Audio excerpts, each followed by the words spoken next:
All right, first things first, this is No Jumper. Second things first, we got CJ Mack on the podcast. What's going on, CJ? Yep. What up? What's poppin'? Thanks for having me, man. Just coming here, getting off this freeway tired as hell. Yeah, what the fuck are you doing out in Vegas or Arizona or whatever it was? I be doing things, man. That's my triangle, man. You know what I'm saying? That ain't part of the interview, man. Okay. No, that's my tri-state. That's why, I live in all three places. So, Okay. You know what I mean? I'm always in one of them. I'm always back and forth. Okay. So I also need to shout out, of course, Lil House Phone, but then my man TK over here is the one who put me in touch with you, who knows you from back in the day, so he's going to be helping me to keep abreast on all the historical data and everything, right? Yeah, he's my family, man. Okay. So, Famo. Yeah, he knows a lot. Okay. So let's take it back to the very beginning. Where did you start out? Where were you born? Right here in Los Angeles, California, man. What neighborhood? Right in the Crenshaw district. Okay. Yeah. Okay. Right here in Los Angeles, born and raised. What year we What talking? hospital you at? I'm not telling What y'all hospital that he's shit. going for? No, I'm right up out of General Hospital. Yeah, we didn't have no money. Yeah, I'm a General Hospital baby. Okay. Yeah, Feel that? And East LA somewhere. Got back to the West Side real quick. Yeah. Hopped on the freeway real quick. I feel Yeah. that. all right. So what was your upbringing like? What can you tell me about this whole upbringing? What was the Oh era man, I like? grew up in a lovely time, man. It was a lot different, man. You could fight people and not get shot. You know what I mean? It's a whole different thing. So you grew up in a more Steal peaceful bikes. time? Yeah, go across, we'll steal bikes, go back home. Right. It was Yeah. good shit Steal back bikes then. around here? Damn, that's fucking. I don't want to encourage that. Kids, don't steal bikes. Oh, don't steal bikes. Don't but steal bikes. It used to be all right. Right. No, I was just playing. But so wait, so you were around before you saw gangbanging and stuff. That wasn't a part of your growing up. You weren't seeing that shit. Yeah. I always saw it, man. Okay. Now I grew up seeing it. It just was a little different. You know what I mean? It wasn't as widespread as it now. Right. As it is now. It was the East Side and the West Side. Okay. You know what I mean? And it wasn't all these. Every 10 blocks got a different gang. Right. So that was a later development with it becoming so many different factions and everything. Yeah. I guess you get a neighborhood and everybody get mad at each other and start splitting off. Right. You know what I'm saying? Well, I'm from this, I'm from that. You know what I mean? So Right. yeah, I watched that whole thing take place, man. I've seen that whole gang thing develop into what it is today. Right. And I was around, close to the beginning. I was a kid, but yeah, I've witnessed it. Okay. So I even did a documentary on gangs and all. no, that. yeah. But I mean, we'll definitely get into all that and everything. Yeah. But so as somebody who's had such a perspective on this and stuff, when did you first get affiliated in your own right? 14, 15 years old. Okay. But I've always been a smart kid. I was one of those kids kind of like straddling the fence. Right. So I had the tough cousins, you know what I mean? But then I had the square baseball player buddies, so I was kind of like Okay. in the middle until I got hurt playing baseball, and the baseball was over. And then so I found something else to do with the other crew. So you just started getting into trouble. What was the lifestyle like back then, though? A lot different. We had to do certain things to survive and get money. The whole little drugs and all that, it wasn't really cracking yet. Right. So you had to have a different set of skills to do wrong. So we're talking pre-crack epidemic. What were the main functions of gangs at that time? Like from your perspective, of coming up in that neighborhood, were you looking at them like these are just groups of friends, or are these criminal it's just organizations? My big cousins, and nah, man, I wasn't looked at like that. It's just my big cousins, and they had respect and different things like that. And at a certain point, I wanted to be like them. Right. And it was, it was about in my particular neighborhood, it was about getting money also. Uh-huh. So it was kind of like, it wasn't like the stereotypical thing that happened from NWA. They brought out a whole different level Right. of the whole gang culture. The imagery and Yeah, the they whole kind of image changed was the way different. that everybody thought about. Yeah, that was gangs in certain general. certain sections of Los Angeles or Compton or whatever. Right. But where I was from, it was about tailor-made pants, and we was running around here down on 4th Street getting our pants made. Right. You know what I mean? Feeler jackets and shit. So you're from the era of the tight Hustlers, pants man. before the pants got big. I was hustling, Right. man. You know what I mean? It was like it kind of got to a point where the gang thing is one thing, but you got to be getting money too. We wasn't dusty on my side of town. It was like you got to be fly too. So we was doing what we had to do to get, Felix West was like $200-$300 back in the days, you know. So we had to do what we had to do to get those. We had tailor-made pants on, So we dressed a little different than, the khakis and all that. That started back coming. It was always in play, but it really got like that around mid-'80s. Right. It kind of got to the big T-shirts and all that, and So when people like back in the 90s or whatever would try to clown Dre for the World Class Wrecking Crew and wearing the tight-ass pants and stuff like that, was that the way that everybody was dressing at that time? No, that was just them. It was. I mean, no disrespect, man, because I know I had run-ins with them dudes. I got a history of, not being too cool with them, but I don't have no problems with them. That's I was younger and I was a little wilder back then. I could care less now. But and I believed certain things, and I think they was going against it, but he was. But I guess we're probably gonna have to talk about they that were later. parties. Yeah, they were a party crew, man, and that's what they did, man. They had all the girls. They used to pack out all the places and all that, Right. So they was doing whatever they were doing. But was this before you had seen any like real influence from like gangster rap, like rap? Or music itself hadn't really gone in this direction. Ice-T was cracking. Ice-T had 6 in the morning. You know what I mean? Right. Yeah. Like it was already starting to go down already, but they just had a whole different genre and a way of doing things. What's it do? Egyptian Lover and all those guys. They was actually I guess they was a little bit before Ice. Probably. Okay. Yeah, they were a little bit before Ice-T, though. So I guess so. But, I'm a street dude, man. So that really didn't get me. You know what I mean? Okay. Like, I might have went to a party or two because they was throwing parties. But, I was on my bunk, man. Like, I got in trouble for the first time. I was about, I don't want to tell y'all. No, yeah, getting in trouble I was in trouble for the very question, first time, and it was serious trouble. And I was on my bunk, man, in juvenile hall, and I heard it's like a jungle sometimes. It makes you wonder. This is my very first time going to jail, and I'm sitting on my bunk, and he starts saying, "Child is born, no state of mind, blind to," you know what I'm saying? Wait, Turn stick up kid, look, and I'm like, whoa. The first time you heard that, you were in jail. Yeah. Wow. And so what effect did that have on you at the time? Man, it just made me think, you know what I mean? And luckily, by the grace of God, plus I ain't no rat. So, I got out of it. You know what I'm saying?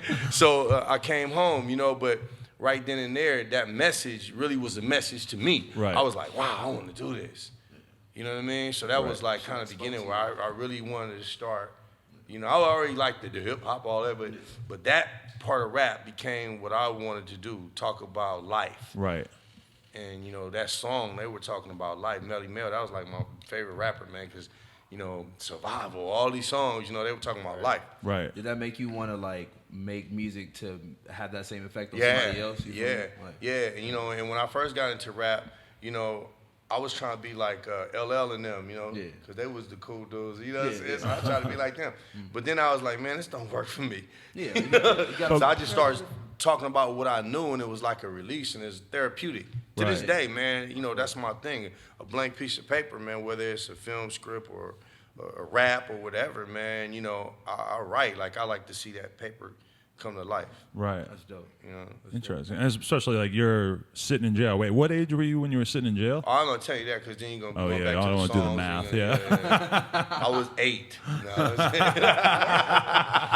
He's intentionally like dating himself wrong. Yeah. He's trying to confuse all the people out there trying to keep track. No, I wasn't 8, but for real, man. I mean, that was a very.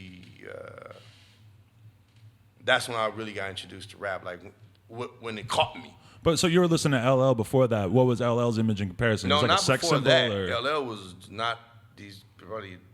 Nah. Oh yeah, that was LL. weird. Yeah. I'm just saying after that. Okay, yeah. Then When I got tried off. to break into the music scene, those guys were hot. When I was running up and down the freeway from here to San Bernardino doing whatever I was doing, I was bumping their music. You know what I mean? Run DMC. Back when Reverend Run was raising hell. You know what I mean? Man.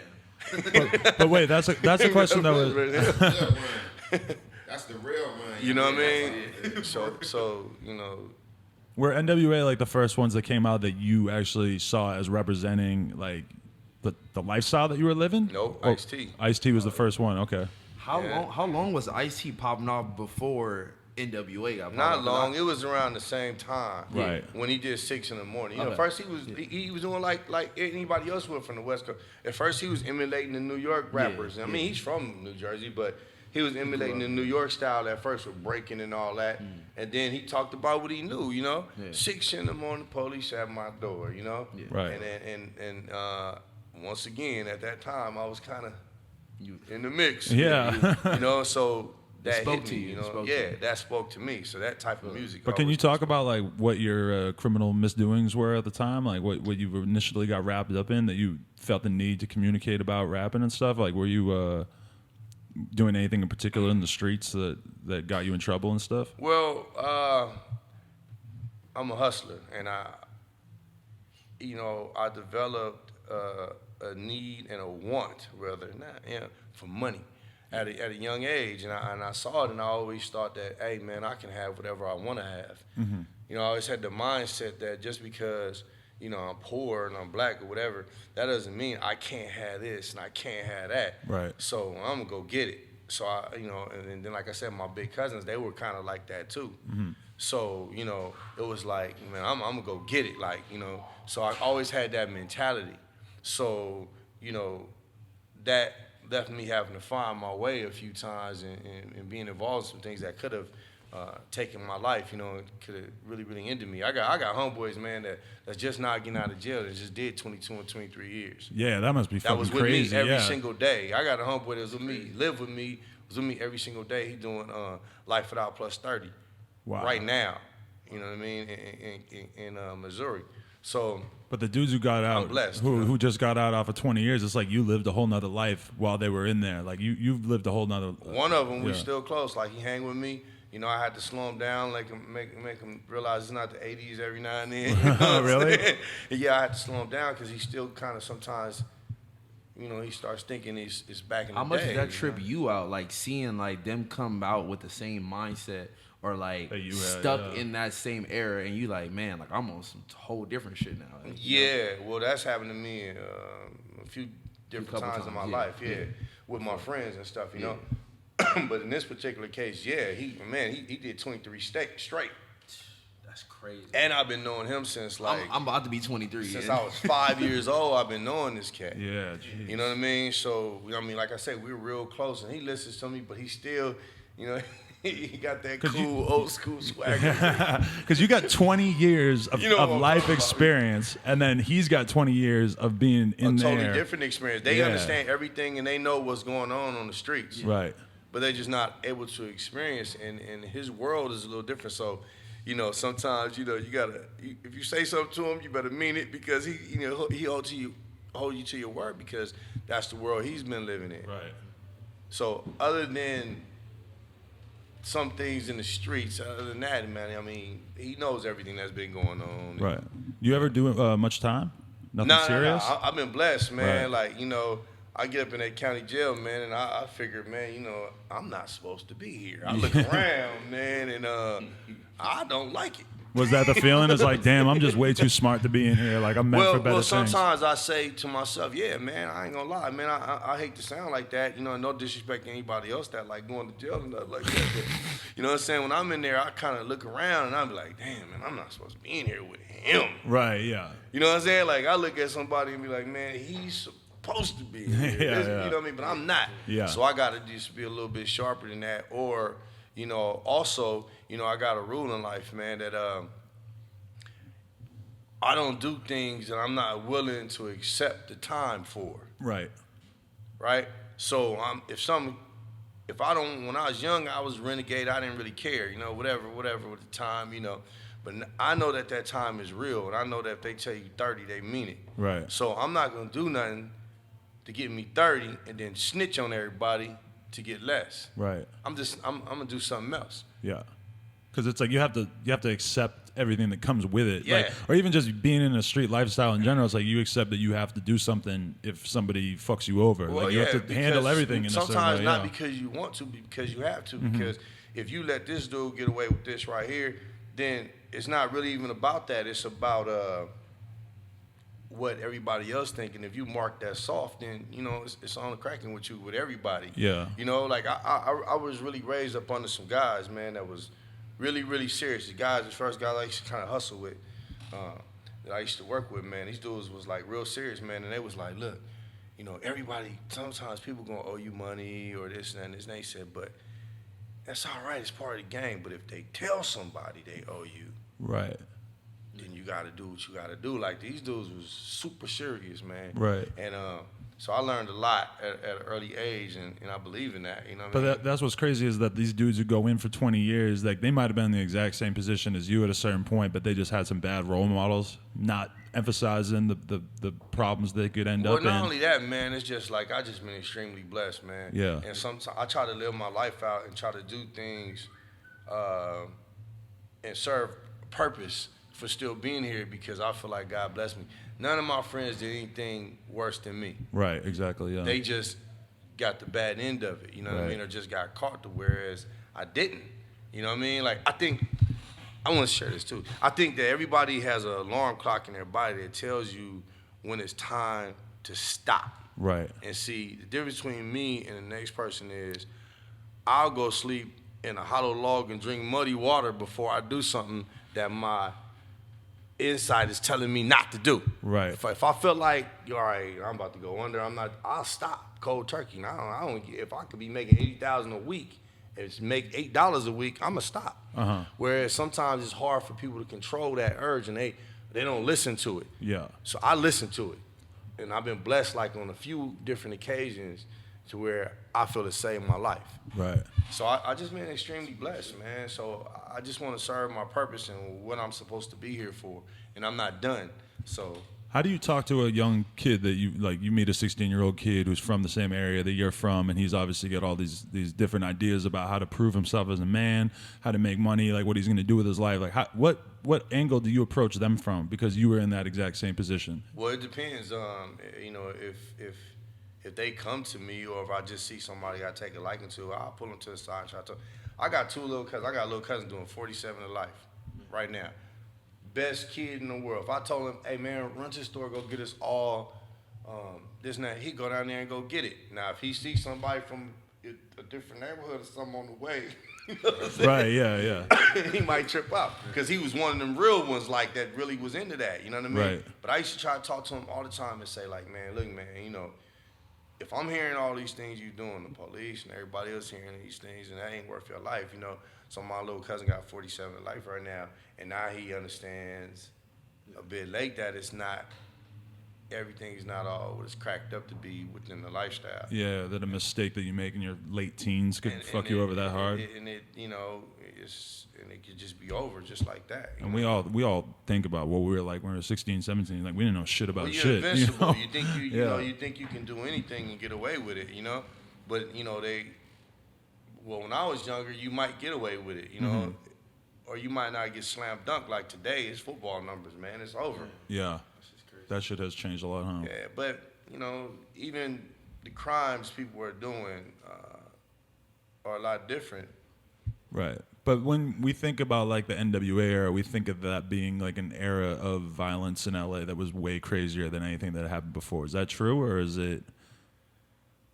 Well, in that time frame, probably so, yeah, man. 85, 86, up in there, the gangbanging got like really, really heated. I mean, it was on before that, but it just seems like it escalated at that time. Right. All right, when I was a youngster, you almost got me say a certain age again. But when I was a little younger, right? Like, man, if we wanted to find a pistol, I don't know if I can talk like this, but No, definitely say everything that you could possibly want. Yeah. If we wanted to go do something and we wanted to find a gun, right? I used to probably have to ask 10 people to get a gun, man. To Right. get one gun. And that the firing pin probably wasn't working or something Yeah. else, you know. But then 85, 86, man, it's Mac 10s, Mac 11s, Uzis, AR on the street. Yeah. Where'd it come from? What's your take on that? Was it just like people realizing that Yeah, you were in that. there like, were sales to be made? Nah, man, what I'm saying is the guns just popped up. Right. At first, guns weren't readily available like that. Uh-huh. Then all of a sudden, guns were everywhere. Right. And then now you got drugs, and now everybody's got money. I mean, you had like 16, 17-year-olds making, 80, 90 grand and, and walk around with Uzis, man. So Right. that was a different power. So that's why that era got a little bit more violent because The crack epidemic, all of a sudden everybody had a reason. They had something to protect, right? not only that, they had the guns to hurt people with. And it's just crazy to think that you grew up in an era where you saw, like, sometimes I'll go to other countries and they won't have like meth and coke and all this crazy shit that turns people into junkies. And it's crazy to see places, and I think that's probably a lot like what America was like before people really like, like in every city in America that you go to, you can see fucking zombies everywhere because of, people doing crazy ass drugs. But that must have changed everything once you had this shit. And especially because people didn't know what to make of it, like all the drugs coming out and stuff. Well, when in the crack era, and I got a book to plug. I got a book coming out. Plug away. Yeah. Y'all motherfuckers need to read. Yeah. I got a book coming out called '80s Baby. Okay. Yeah. Dope Boy Loyalty. Right. And it talks about that, man. Like, I think, in that era, you got introduced to crack one or two ways. Hey, this rock is $25. Right. Or hey, we can get high as hell off this. Right. So when somebody showed it to me, they said this is $25. Yeah. And so I didn't want to get high. Yeah. I wanted $25. Yeah. You know what I'm saying? Right. So you kind of either became the dealer or the user. Right. And they both were addictions. Yeah, totally. You know what I'm saying? Hustling it was an addiction also. Yeah. Because there was a time in my life, man, I didn't care about nothing but money, man, like period. And I didn't care who you was. If you broke the rules, problems. Right. And I felt like if I broke the rules, it was problems. So if you break the rules, problems. And I don't care who you are. And I had to kind of like change my way of thinking, man, because money was like everything to me at one point. Right. Because I was like watching Scarface 8 times a day, and, you know what I mean? And I was really, really on one, man. I had kind of lost myself. Right. Just like a junkie would lose himself into being high and being on the drug, I lost myself as far as my morals and different things for selling it. Right. And I was like dead serious about it. Before rap, I made way more money in the streets than rap. Really? My career. Way more. Right. So I was like, excuse me, I was like turned out, man. Just like a junkie would be turned out being on crack. I was a junkie, man. I wanted that bread. Money is intoxicating, but especially going from a position where you probably never had much, and then all of a sudden you have the opportunity to get a lot. Nothing. Yeah. I once again, I made a move, man. The trouble I told you about when I was young, I got out of that and everything, man, and then something else happened. I was like, oh, man, this is it. I'm going to die or go to jail. I went to the military for 3 years. Oh, really? Yeah. Okay. And then I came out of the military, and my homeboys is my age showing me 80,000, 90,000, 100,000. I'm like, what? And I've been making 400 every 2 weeks. You know what I'm saying? How did out of the frying pan into the fire, you know? How did the military change you? It helped me become a man. It gave me some teachings that I still practice to this day. I was on a ship that had 1,000. I was on a 1,000-man ship, 920 white, 80 blacks. Okay. So I learned to kind of stick together, and I learned firsthand that prejudice was still alive. Okay. Yeah. And it made me study. And I have bunkies. I'm living with guys. I'm 18. This guy's 38. Right. Checking me and teaching me stuff.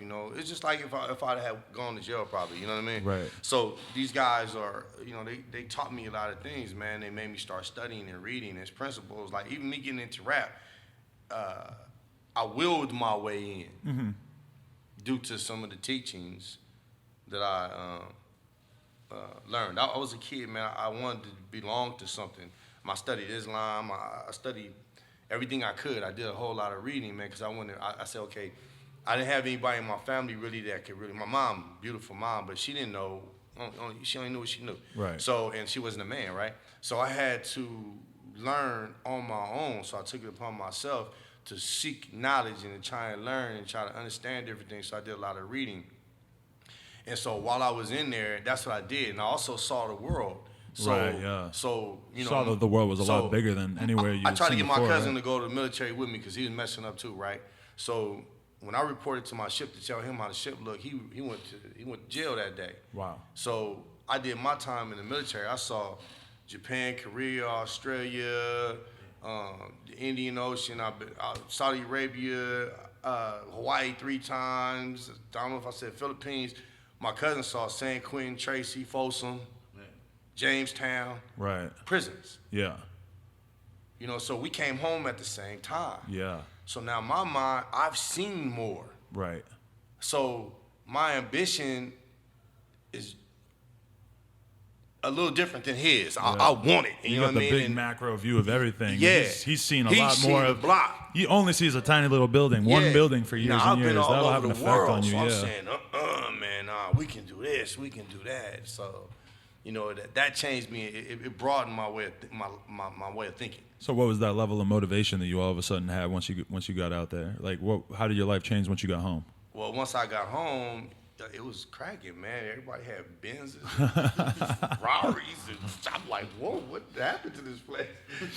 It was like a car dealership explosion. You came back home to your hood and everybody was doing stuff like that? Everybody, man, every 10 blocks, man, you had 2-3 rich dudes, man, and a whole bunch of other dudes that was the guys that wasn't really doing what they was doing. They still was eating, like. Right. Yeah, man, there was some legends out here back in the days, man. Like I said, man, all the drugs fell out the sky and the guns, and everybody's working with it. You know what I mean? Are you? Do you consider yourself a conspiracy theorist at all? Because you seemed a little suspicious of how the guns got to L.A. and how the drugs got there and everything. Well, they had to get here. They didn't just appear on their own. You know what I mean? They didn't just appear on their own, and unfortunately, I mean, we all know the stories, but you know, the freeway rig thing and the Contras, and I believe all that. Right. You know what I mean? And that, you know, the drugs was funding wars, and I believe all of that, man, because it didn't just pop up. Right. You know what I mean? But at the end of the day, we start being penalized and punished for it. Right. You know? I definitely want to add on to that because I feel like I study street history all over the United States. And when you get into that, like, because I think it was cornered as conspiracy theory because of what it was black people saying it, right? So if we just to kind of go into the same tangent, but if you take it and you look at it as American history, right? So if you go back to the American Revolution, if you go back to the Civil War, right? So there were things that were utilized. Say it was tea. Say motherfuckers didn't want to get taxed. Right. Okay? Say it was a Civil War. Say it was slavery. Say it was actually the cotton gin, which was the Industrial Revolution. I'm just saying. Yeah. So then take it to the 80s, right? So me having family all over and living all over, so I know for a fact heroin was crazy big in New York. Yeah. I know it was really big in Detroit and Chicago. The certain type of heroin was never big in LA. Some areas. Some areas. It's Mexican mud. Now, when you got out on the East Coast, it was a different type of thing. I'm just saying. French Connection, definitely coming from there. So to me, as a child of this, because I'm a little younger than see, when you say that, I idolize these people. I came up in that volume, in that vacuum, in that vortex. And in that vortex, there were a lot of different things going on that led into what actually became the 80s drug war. It's a lot of different things. And one of those things was, regardless of America, never say it, when you create systematic or systemic racism, what's going to happen is people are going to be allowed to fucking do shit that you would never do in your neighborhood. So I was just telling the little homies that that are 13, 15, and 18 active gang members whose grandmothers, mothers are now 3 generations. Yeah. So we right down here down the street, and this plays into this too.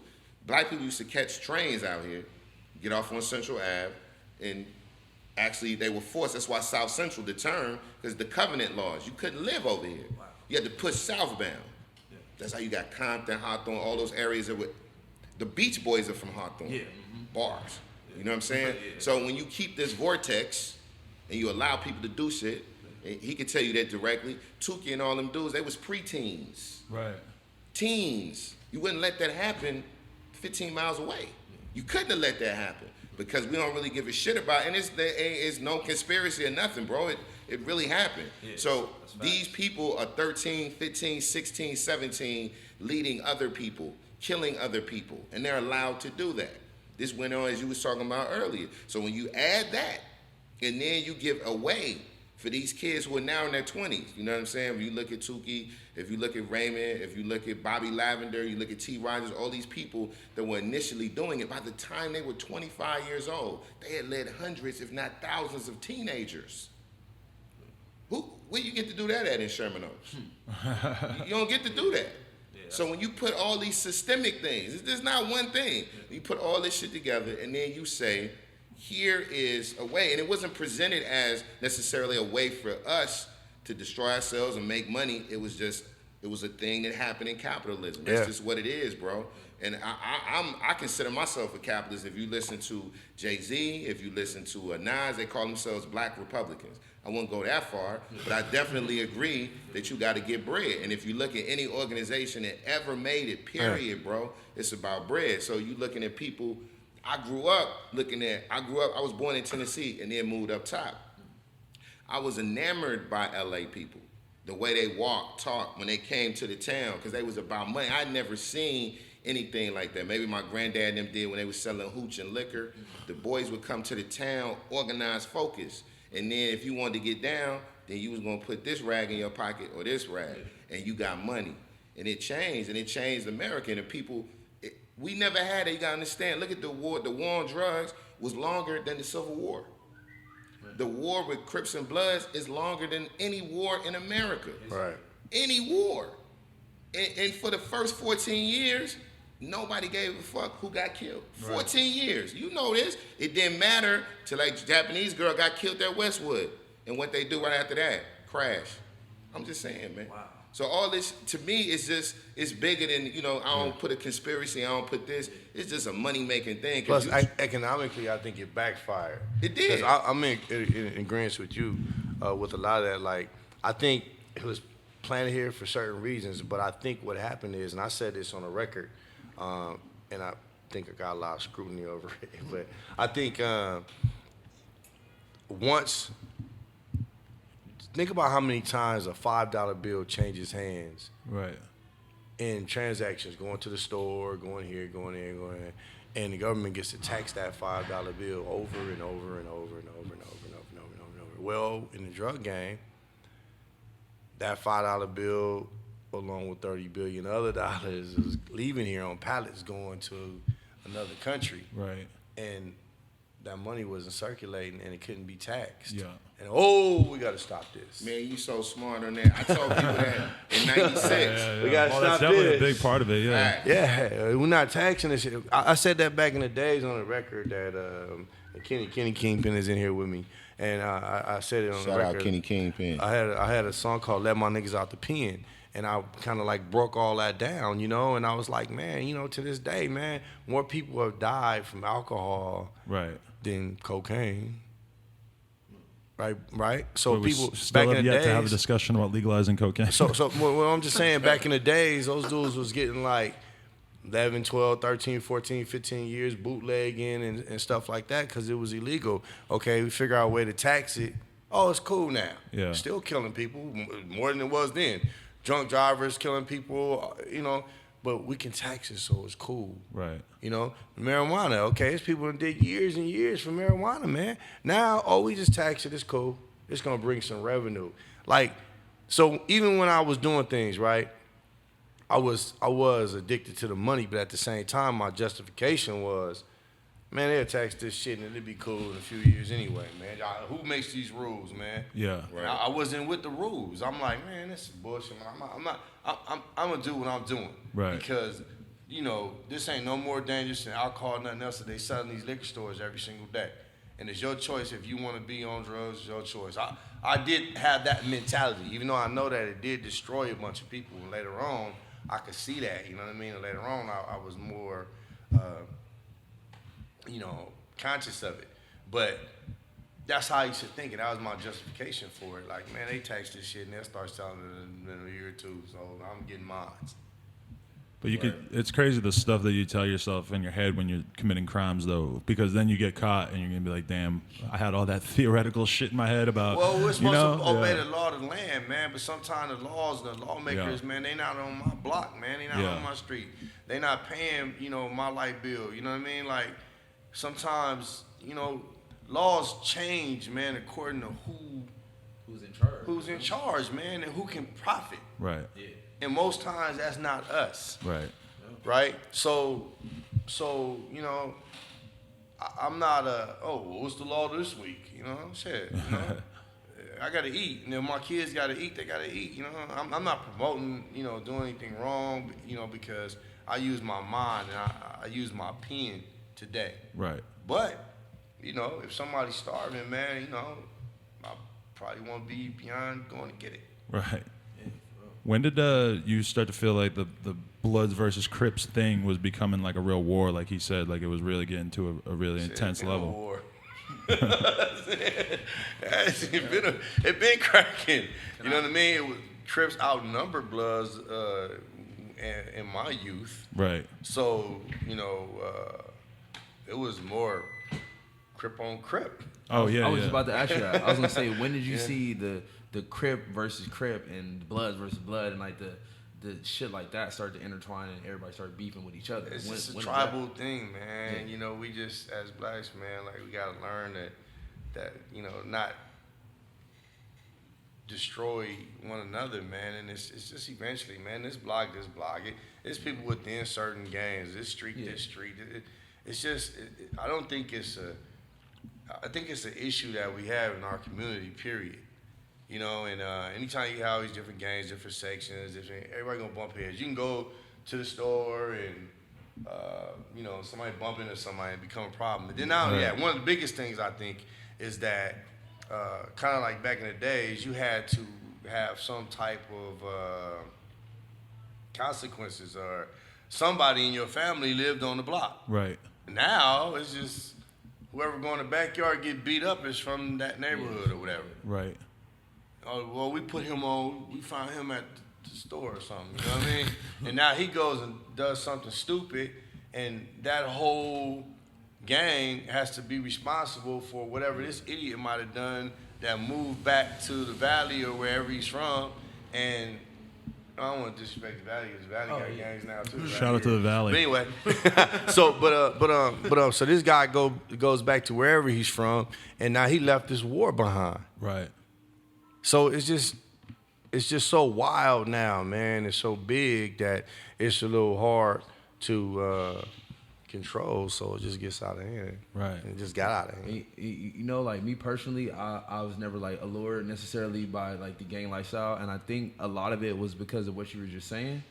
Like I grew up in Hawthorne, and it's like all these niggas that was from Hawthorne but was claiming all these sets from South Central. Yeah. But it's all these niggas that I grew up with. So I'm like, I know you not really from that area. So I was never like allured by it, because I felt like everybody was just like chasing after this image of like trying to be a gangster and trying to be hard and trying to do that. So I kind of stayed away from that on purpose, because it wasn't like authentic. Like, oh, you wasn't from here, you wasn't from there. Like you was this, you got beat, like you said, you went to the backyard and got beat up, and now you back over in Hawthorne banging some shit from South Central.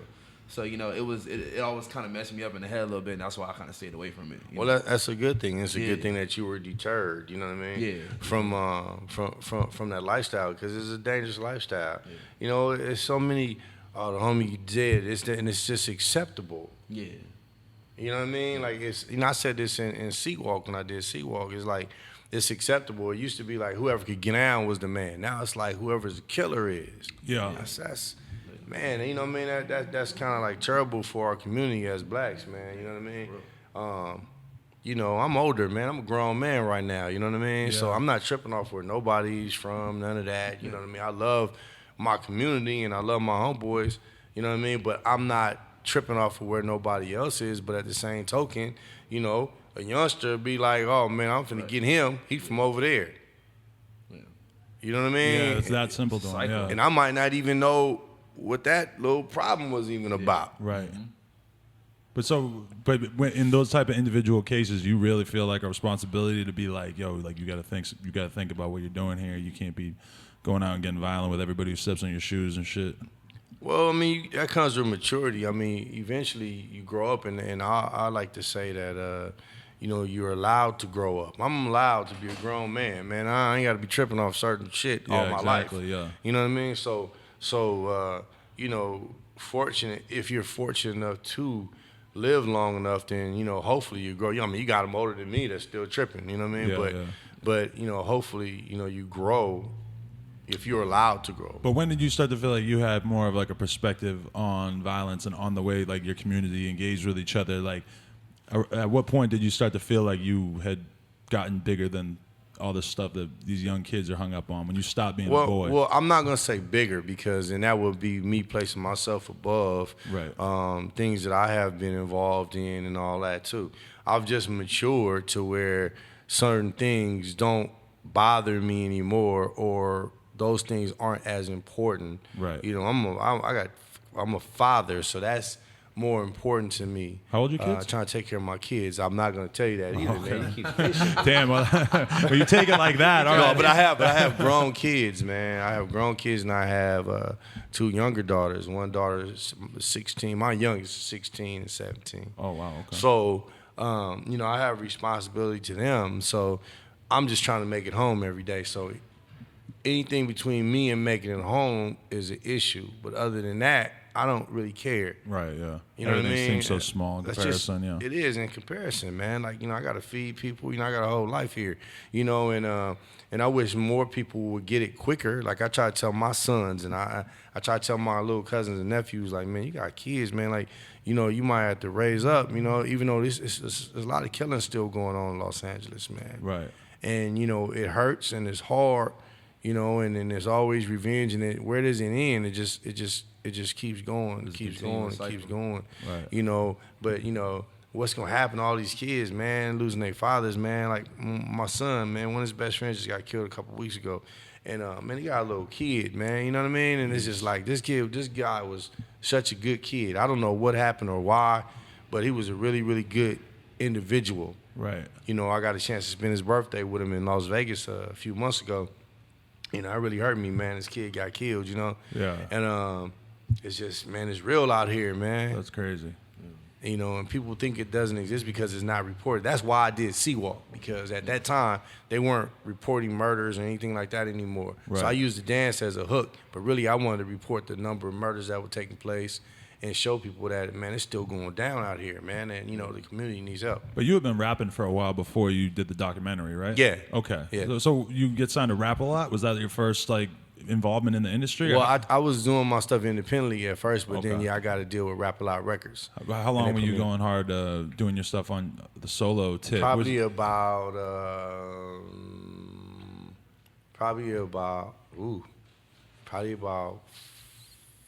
5-6 years. But what was it for you to be an underground rapper at the time? Because nowadays people go online, the industry is so solidified. I feel like at that time it must have been such a different thing for you to be. Were you going out and selling CDs individually? Well, all the yeah, time? I was, man. I went all the way to Atlanta because they had a good distribution system. I can't remember the name of it now, but I went out there, man. Oh, that was one of them, but it was another one. Something Southwest. No, Southwest was in Houston. Oh, there's another one was in. Ichiban was in I'm Atlanta. gonna tell you, Schwartz Brothers. They was in Memphis. I can't remember. No. Now Schwartz was. They did 3-6 Mafia. I can't remember. Selecto hits. You know what? I was in Ohio, man, and a guy walked up to me and he said he was distributing my stuff back then. Wow. And he walked up to me just out the blue in Ohio, you know. So I went out there to do it like that independently at first. And Lil J Prince. Right. He was in my neighborhood and he was looking for LA talent. And I was actually playing dominoes with him, you know, and everybody was auditioning and all that. And they said, man, CJ, he get out. And he was like, you rap? I was like, yeah. And I got out for him. And like 2-3 in the morning, he's like, man, you got some more music? I said, yo, I got a house in Reno Valley. You know, like we can roll out there. My producer up right now making beats. So you were doing pretty good for yourself at this point already. Well, I had street money. Yeah. I know. But did he respect that? Did he know that you were certified? That you Yeah. You know, we respected one another, you know. Okay. But you know what? It's strange. Like I said, I willed my way into the game. I wanted to do this, man. At first, no disrespect, man, I used to look at NWA and I was kind of like, because it was the stuff you were really living at that they time? were flooding, Yeah. the kickies wasn't right. You know, I was like, whatever, you know.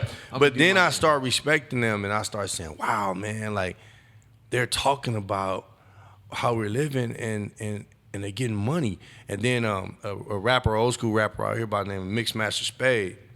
Mixmaster Spade put me on.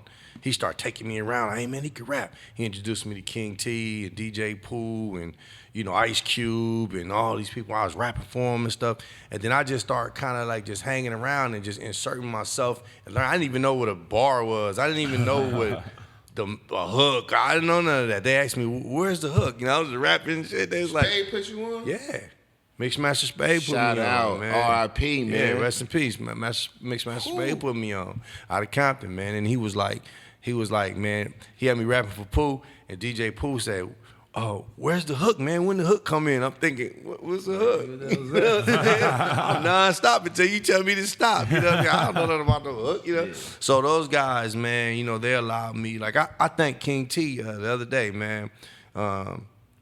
I told him that he really had an impact on my life that he's unaware of because he helped me change my life. Those guys let me come around and they let me see, wow, man, I could really do something different. Right. 'Cause I'm just hustling, man.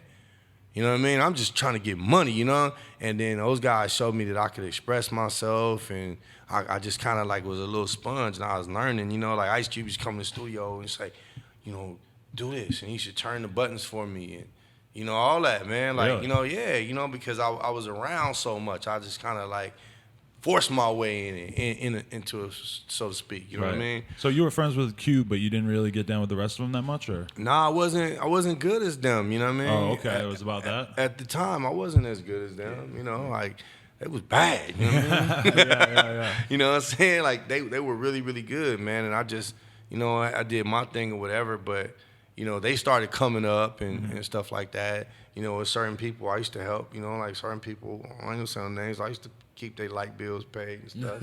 And what, so then they got put on and they forgot about that? Nah, nobody really forgot about me, okay. man. I got favors that I haven't even called on, man. You know what I mean? And I know that I'm good. Right. DJ Pooh, I'm good. Yeah. You know what I mean? My first camera, when I shot Seawalk, DJ Pooh gave me my first camera. I had his camera about 6 months. Uh-huh. You know what I'm saying? That's love, though. You know, no, man. So those guys, man, introduced me to the game, man, and they're still my really, really good friends. I told King T that, and he was like, man, like, thank you for being my friend, man. Like, King T, the first person I saw with a $150,000 check, I was like, what? Yeah. You could rap and get a check like that? Right. Oh, man, I'm practicing. You know what I mean? Like, you know, that's the first person, you know?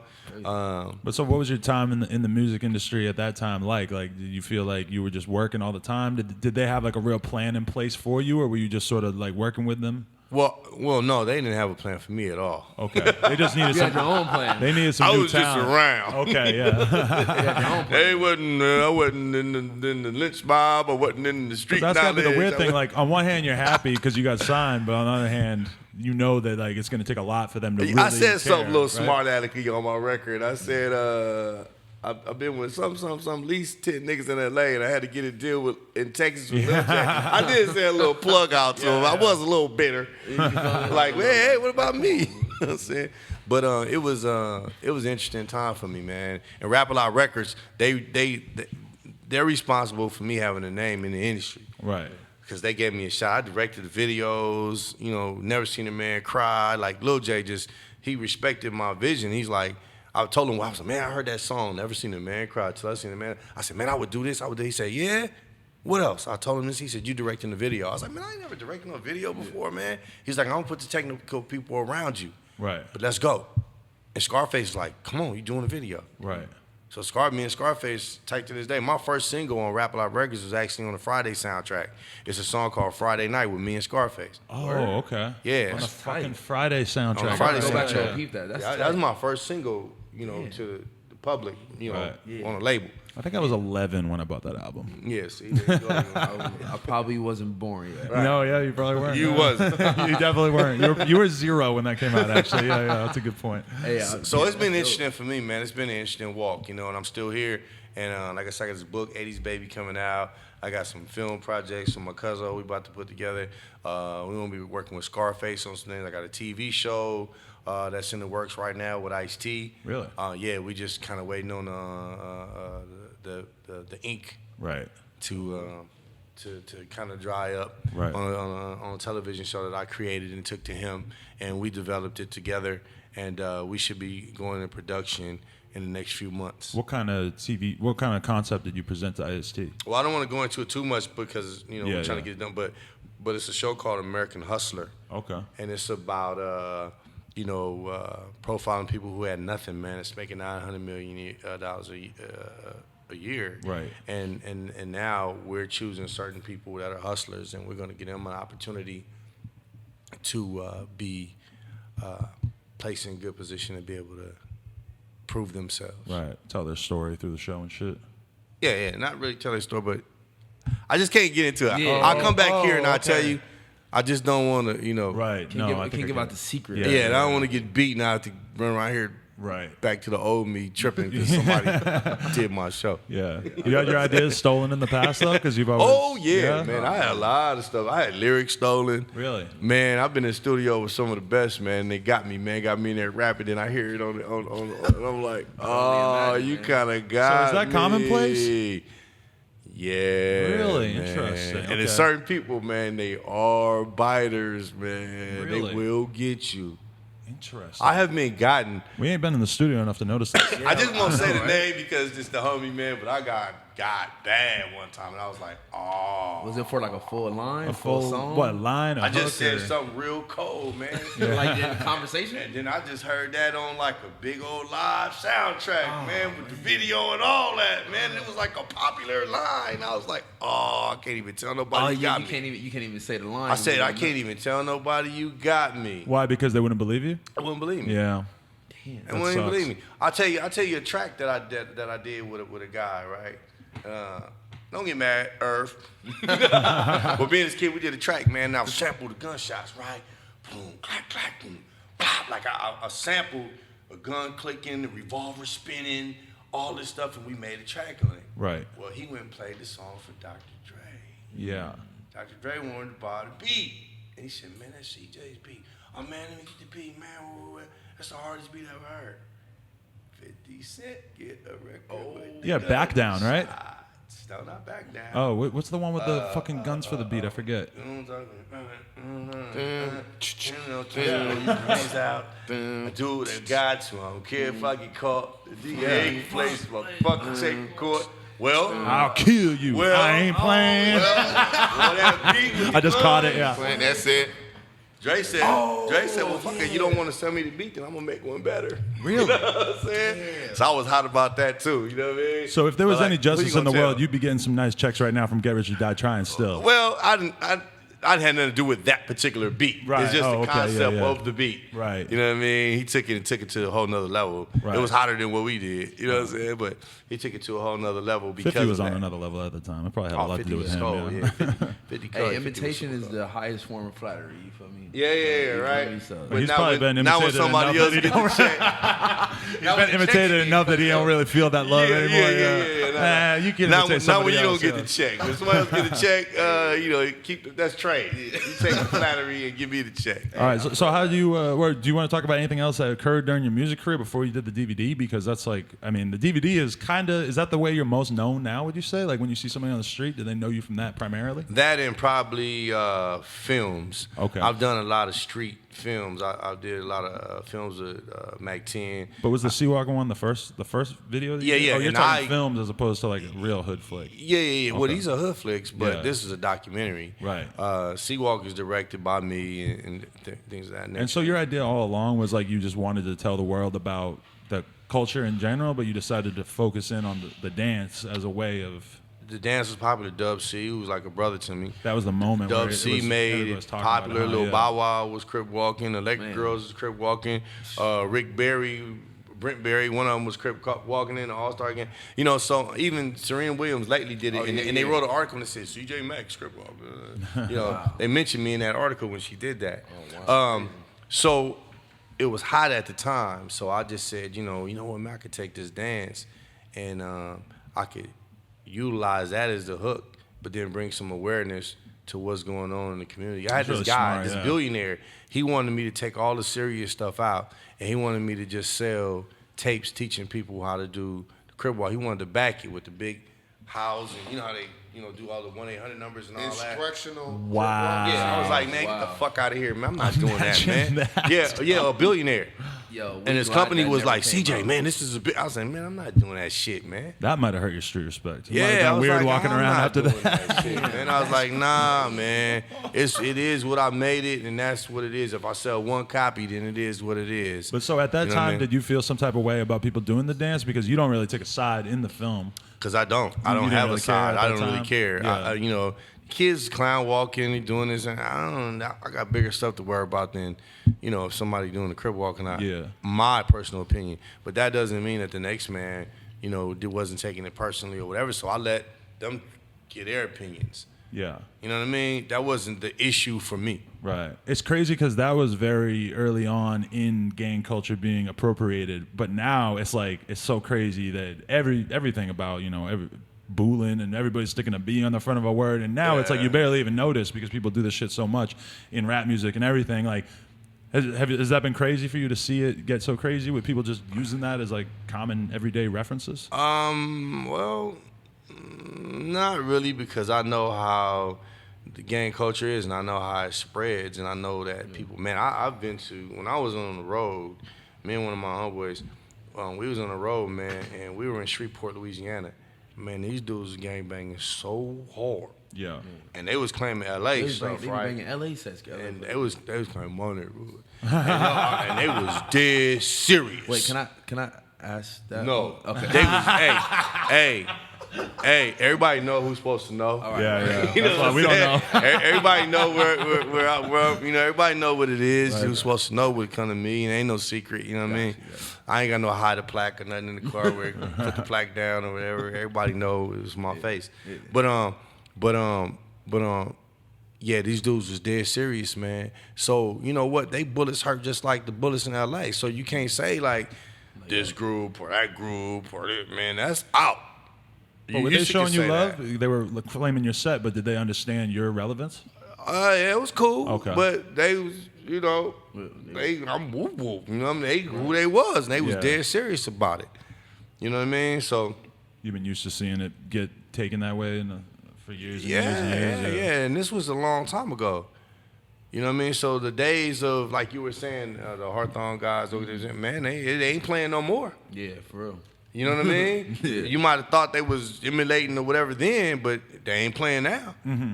You know what I mean? So that's old thinking you can go to Colorado and they not serious. They serious. They got real bullets and they hurt. Right. And then they probably feel like they got something more to prove. Well, it used to be that way. Oh, it used to be that way. Yeah. Well, it definitely used to be that way. You know what I Right. mean? But now, man, Everybody it's got been their- going on a long time. Right. That's crazy. Man. Especially, it like blew everybody's mind when all of a sudden everybody in New York was blood. You remember Well, see, that? it just depends on who Yeah. goes there from certain places and their influence on that community. Who Right, gets yeah. there first and who has the most influence, I guess, Yeah. It's crazy because, like I was telling you, we went from up top, we went from down bottom to up top, and when Bloodin started, Bloodin is the exact opposite of how gangbanging started in LA. You know, so you can say gangbanging in LA was a social phenomenon that came out of the '60s. You feel me? So they started, their whole root was off genre, as we say. Yeah. It was off genre, and it started in the pen, and then it came out. So one day, I'm gonna keep some things. You know what I'm saying? A very famous rapper. Can you get a little bit closer to the mic? So? Yeah, a very famous rapper from out there who was claiming Damu. He was on the phone with some of my homeboys, some of the people I know out here, and the audio, because they have codes in New York, so they say codes and all this. And my G was like, I don't know what the fuck you talking about. Like it ain't no high science. Like you just come from this neighborhood and that's what it is. Like you trying to make it like a religion, or you trying to make it like Islam and say you don't have nothing to do with that. There's no rhyme or reason to it beyond that. And it's funny because when I see that, you know, I have nephews, I have younger people in my family who now in New York they denounce that. So like when you see Bobby Smurder and them, they came from one thing, but then they became something else. So you actually have, for the kids now, it's crews. Like when you see all the credit card people that get popped almost every month in New York, you know what I'm saying? It's always He points something. at me when he says the credit card guys, because he knows how I used to be on I'm just saying, it's everywhere though, because you look on there and then you go back to their root, and 10 years ago they was this blood gang. Right. And then out there now Crippin' is heavy. That's the heavy thing right now. In New York, that's the heavy thing. It flipped. So now everything is Crips. You know, and the part of New York that I toes is in Brownsville. So it just changed. I watched everything change when everybody was Damu, not everybody Crip. Yeah. It's crazy. That's crazy. It's like you can pick just whatever. All right, we just gonna be this. Yeah, I'm gonna just flip the script now. Yeah, and it's some real ones out there. Shout out to everybody in the town. There's some real ones too. Don't get it fucked up. I just wanted to say that. Yeah, I feel it. Yeah, it's real. There's rooms everywhere, man. Yeah, That's like I said, that's outdated thinking, oh, well, they from here, they ain't this, they ain't that. Nah, man, that's over. You think that's like that it used to be a LA mindset, like since we came from LA or came from I used to go out of town and invade towns and kind of put my influence there. You know what I mean, and stuff like that. Yeah, that's what it was about. That's how things spread it. That's what I'm saying. So it depends on who goes to what area and kind of like impose their will, whether it be because they out there getting money and they got people that want to work with them and give money, or they just want to be a part of what they see and what they've been watching on TV or what have you. That's how it used to be. Yeah. But it's crazy because they're watching something on TV, does, you know, like you said, like they got real bullets too. Like those bullets are too. Like they might be trying extra hard if they just saw it on TV. Yeah. And what was terrible about it, what I witnessed, was that it'd be people that they grew up across the street from each other, and then they just decided this side was gonna be Crips, this side was gonna be Blood, and they, you know, grew up across the street all their lives, and they just start killing each other over something that really started here. Right. So that was kind of sad to me to see that happen. You know, with blacks. Yeah. You know. What point are you at, like in your life now? Like you're still doing movies, or you're still writing and stuff? Like what is writing to you? Like writing is everything to me, man. Like I said earlier, like I like taking my high is taking a blank piece of paper, putting my thoughts on it, and then passing it to you, or you and you read it, or it actually becomes a film, or it actually becomes a video, or it actually becomes a documentary, you know, to make it come to life. Things are in my mind, like I can see things from beginning to end, you know. Like when I did Seawalk, I could see everything I was gonna do from beginning to end. Right. And then I just had to put the pieces together. So that's my joy, and that's what I want to do for the rest of my life. So if it's writing a book or a script or a film or whatever it is, I just want to create. I want to be in a position to be able to create. Yeah, I feel until you. I drop. Just make something and just get to put it out into the world and see the reaction that the people give you back. That's the biggest thrill, that's right? my high. That's my thrill. That's how I get down. Yeah. You know what I mean? And I want to be the best at it. And my goal at this point in life is being the best. I've been very good at a lot of things, but I don't feel I've been the best at what I want to do yet. Right. So that's my goal. I want to be I don't want nobody to be able to. I mean, I'm in the streets so long. First of all, you can't outright me, man, on the streets or whatever. You can't talk about. You don't know what I know. Right. I don't care. Like you ask your homeboy, your friend, your cousin did this, your brother. Okay. I did it. Right. You know what I mean? And I lived it, and I know. So you can't outright me with certain stuff. But I want to go beyond that. I don't want to just write hood shit. I want to use my mind and just create. And that's my personal goal. I want to be the best. Right. Damn. Well, much respect for that. Period. TK, what else should we ask him about? What else we need to talk about here? Well, man, you know, you got to talk about. I feel like, first of all, you know, you got Powder Puff. You know what I'm saying? Which was a record that was killing the streets. Oh yeah. Out here. You know what I'm saying? I used to listen to the beat. Shout out to Theo. I don't know where you at right now. OG Theo. OG Theo. Shout out to Julio G, West Side Radio. Oh man, Julio G support me so. He did. Tough, I'm telling you. I used to shout out. That's my guy. Shout out Julio G. And I kind of grew up under the image. Like CJ's like a mythical figure amongst one car. I'm just being real and respected by everybody. So when he says these things, like in I'll just say specifically a town. I know in my hometown, like people, that whole foundation. I got people right now, Johnny Frank, A Loco, the man. Them guys are direct descendants of this. They had no idea. So they was sitting in my house one day, and I'm telling them what's going on. Their eyes was big. They couldn't believe it. So the impact of somebody, like, I had known about things in LA rap, but like CJ, the realism of it and the respect, because most of the rappers that you see had no respect, meaning that, like, I've been around talking to CJ and seen some and talked to him, and then rap music and the streets come together. It's not a good thing when they come together, because rappers a lot of times aren't, and it's nothing wrong with it. They're entertainers. It's nothing. I think that's great, but you have a select few people. You know what I mean? As you met somebody like a Max O'Creen, he's a select few people that. Who are both. Man. Get you a man who can do both. You know what I mean? And he's like one of the forefathers of that. So when he had this song on LA radio, the pride of certain people that knew that, you know what I'm saying? Because it's a different type of thing, and especially from the unit he from, you know what I mean? Like, that's a serious thing in LA. Innovative in a lot of ways. You know, maybe society will look bad on certain things. I'm not here to judge anything, but I feel like anything we create, we masters of, and we kings of, and we should look at it in a high art and a high science. And if you look at it like that, these are some of the masters of taking something that was just fucked up and making it another way. Because when he talk about the dusty, the dirty people, the way the perception was, right? I know for a fact, when you deal with that element, it's shining to this day right now, because they want to emulate what these guys did. You know what I'm saying? It's right now in LA, some of your hottest venues, if you go to Hollywood or strip clubs, that shine is still right there right now. You can ask the Chris Browns and French Montanas and all of them, they see the homie shine and they see, and I think that's a beautiful thing. So I would like for you to talk on, you talked about just a little, the way y'all shine, or just how that's passed down, you know what I'm saying, to the youngs now as far as shining, you know what I mean? Yeah, well, like I said, in the era that I came up in, you know, we had to be fly also. It wasn't just, you know, you got your, you dusty, you get your dirty khakis on and all that, you know what I'm saying? We was a little bit flyer than that, you know, and I think that NWA took off so huge. Put it this way, I was in Chicago, right? And I was doing something I wasn't supposed to be doing out there.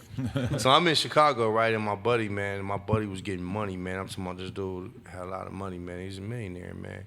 And he was a real gangster, man, out there. And he asked me, he said, "Hey, man, is Eazy-E the leader of the Crips?" I'm talking all Crips. Like, that's how much influence that group had Right. on the rest of the world. Yeah. Right? So everybody took on that imagery, whereas Los Angeles was kind of like the drug hub and distribution center for a whole lot of other places. Right. So believe me, it was a whole lot of money getting out here.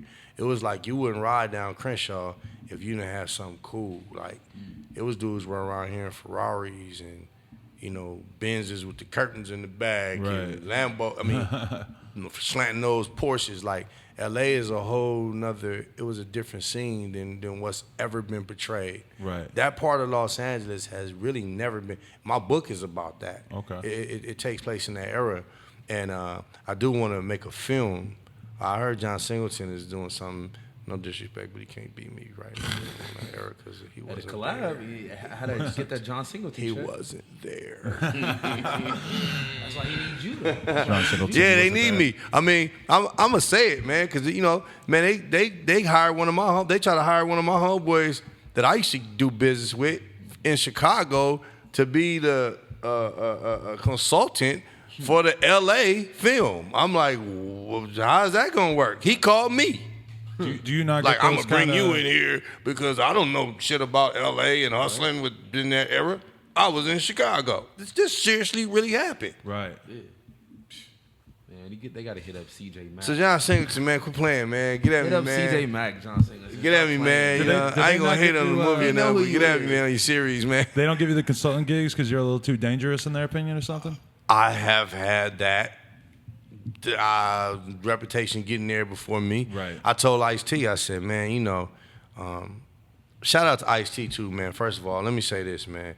This dude is the realest dude, man, in the music industry, man, that I ever met, man. Like, Really? I got a lot of cool partners, man. Like I Dub C, my brother. Hey, man, Ice-T, man, is so real, man. He don't lie. He say something, he's accountable for it. He'll either tell you, yeah, work or it don't work, or he don't lie, man. He don't blow smoke up your ass, man. Like, he just so genuine, man. This project we working on right now, it took 2 years to get this thing going. He stayed down, like, the whole time.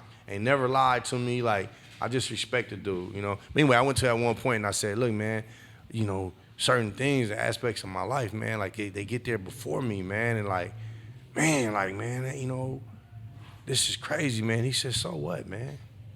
He said, man, have you ever met a Italian guy to tell you he's not in the mob when he meets you?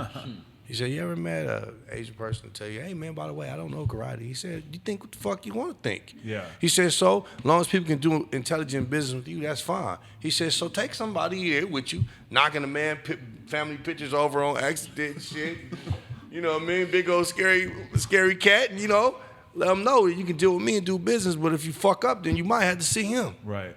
He said, you got to learn how to use what you are and who you are, man, and embrace your past. Don't run from it. You are who you are. Right. So that gave me a different perspective on that. So now I don't fear it, man. Use, it's like use the parts of your upbringing or your culture.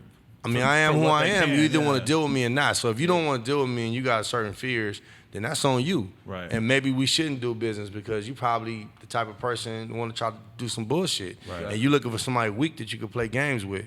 Right. So if that's the case, then you probably do better just not dealing with me. Right. That probably keeps you out of a lot of bullshit. Dropping you know? jewels. I mean, you know, I don't want no problems either, but if you planning on it, it's probably not gonna turn out too cool. For real, man. When you watched Straight Outta Compton, how'd you feel?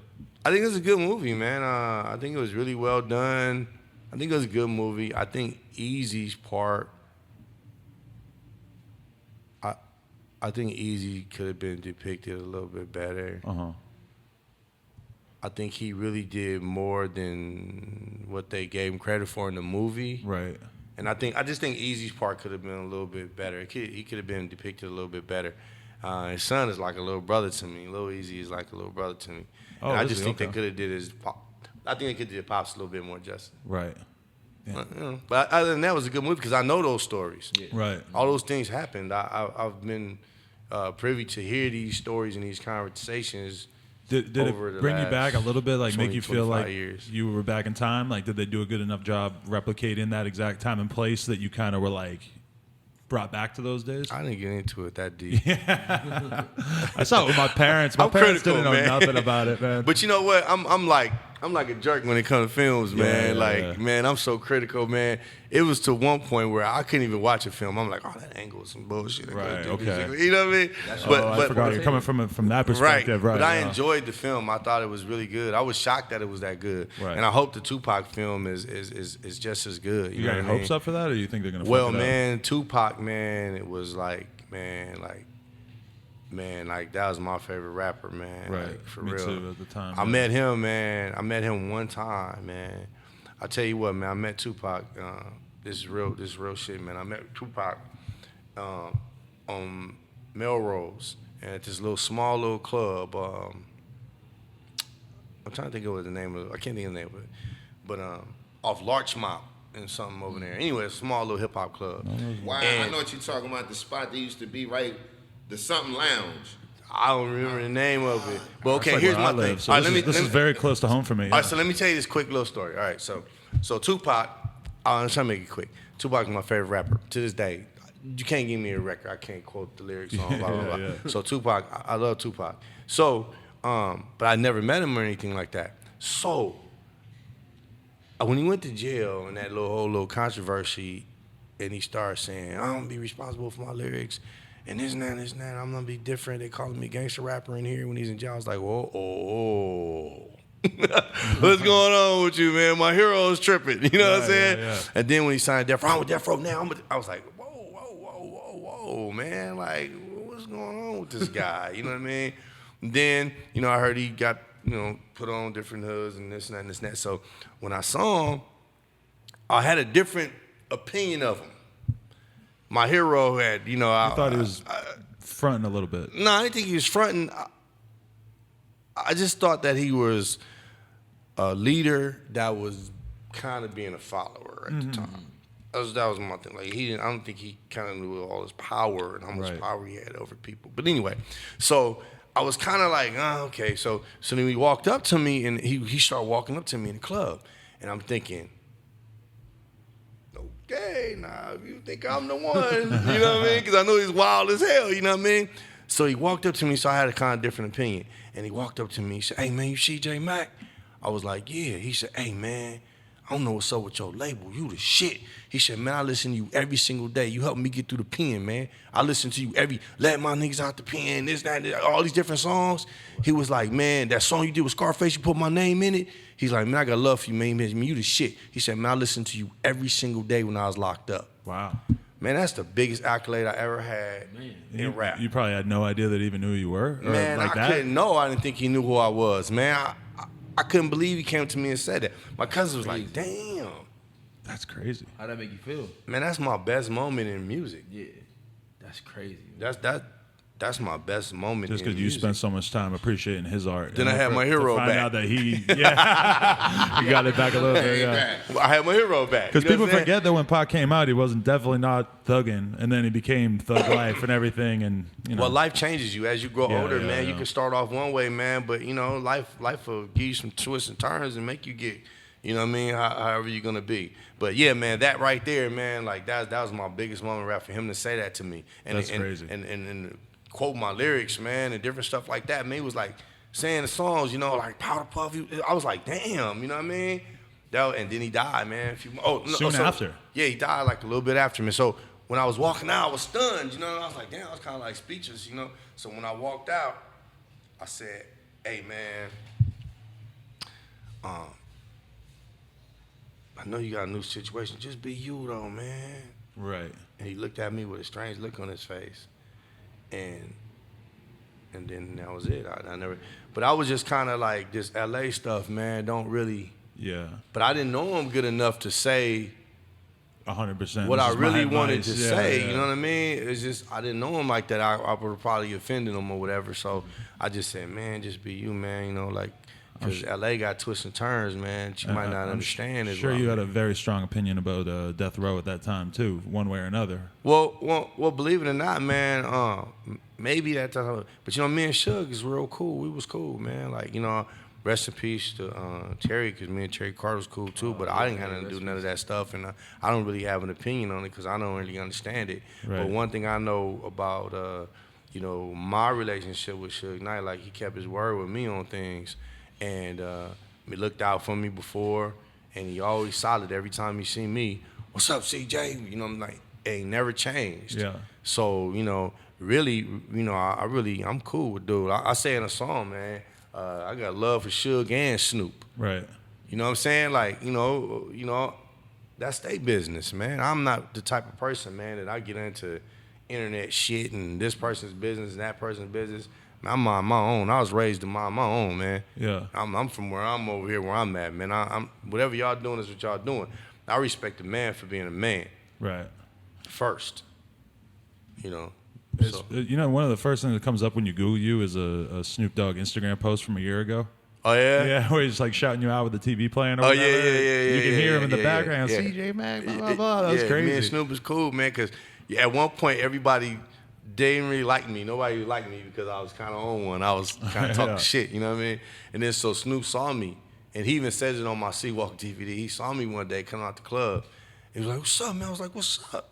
You know, I didn't know what it was, you know what I mean? Yeah. He's like, "Man, come here and give me a hug, nigga, woo, woo, woo." You know, and he says that in the documentary, and then we got cool. You know what I mean? I was like, cool, come do this documentary, fuck. You know what I'm saying? And but he's cool, man. He's cool people too, you know. Yeah. So we got a little history too, man. Like I say, every time we see each other, it's always love. And he did that for me absolutely free. Let me put him on a box. He didn't sue me. You know what I mean? You didn't get the release for him? You just hoped he Hell wouldn't sue you? no. I hope Snoop Dogg's too smart to sue me. Hell no. That's He didn't sue hilarious. me or nothing. He just let me get that bread. So I love Snoop, man. So what do you need to shout out? You got the book coming. You might have the TV show coming. People got to look out for that. No mics. Anything else? No mics. No mics. It's happening. We don't do the mic game. They just didn't sign the form yet, but it's Yeah, happening. yeah. It's on the table. But we got a television show with Ice-T, and we're gonna create a bunch of things, man. Me and Cuzzo TK, we're gonna do some things that's gonna be really, really hot, film wise and television wise. Like I'm a book coming out, 80s baby, Dope Boy Loyalty. I'm doing a soundtrack to the book. The soundtrack is gonna be like super hot. You know, I got some of the youngsters that are gonna participate with me, my favorite ones and stuff like that. We got that going. Me and Scarface got a little project going. Really? Yeah. It's a film that we're gonna do as well. And man, it's just life is good, man. I'm putting my company's called my book company is CJ Mac Books, but my writing company, so to speak, is Relentless Dreamers. Okay. You know, just relentless dreamers, man. And I'm gonna be having a bunch of authors up under me, man, with the books and everything, and writers in general. I'm gonna put a lot of writers together, and we're gonna get some of these projects knocked out and get them out here. There's no excuse anymore. No excuse. You don't need, the big corporations to fund everything. Yeah, you do the shit yourself. Yeah. You know what I mean? So I'm gonna go into a little bit of that as well. Hell yeah. Well, shit, this has been a dope interview. TK, you want to plug your that big ass jar sitting next to you? Yeah, man, you know. Plug that book you got coming too, man. Yeah, That man, book. I gotta get this right though, man. Because if it wasn't for this, shout out to the homie Josh and everybody at 2020. That's the team, man. Yeah. Best shit you can get on the streets of LA right now. Real facts. And then shout out to CJ and Kenny Kingpin, man. That's my brother too. Of course, Adam for having us here. And then look, I got a book out too, man. This influenced by this man right here. So y'all, it's called Urban Pulp. You can pick it up at Over the Edge Books with the OG Paul Stewart. Shout out Paul. What up, Shout Paul? out Paul Stewart, man. If you ever liked anything from House of Pain, The Far Side, to Montel, if you were a little kid growing up, you remember that This Is How We Do It, and he said, DJ Paul, we're gonna go get the cash. He's That's behind Paul all Stewart. that, Okay, all right. Yeah, that. You know what I Behind mean? all that. And just anybody, man, that's out here, man. We really live a real life in LA, man.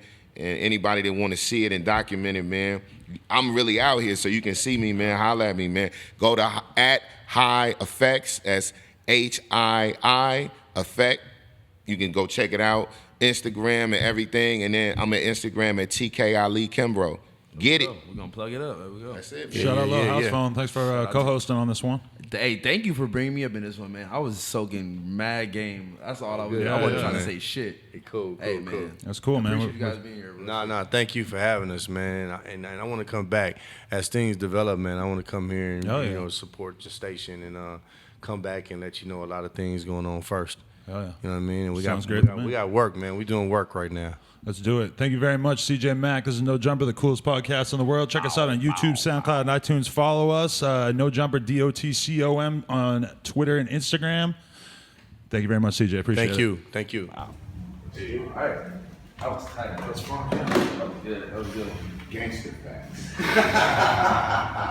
That was cool, man.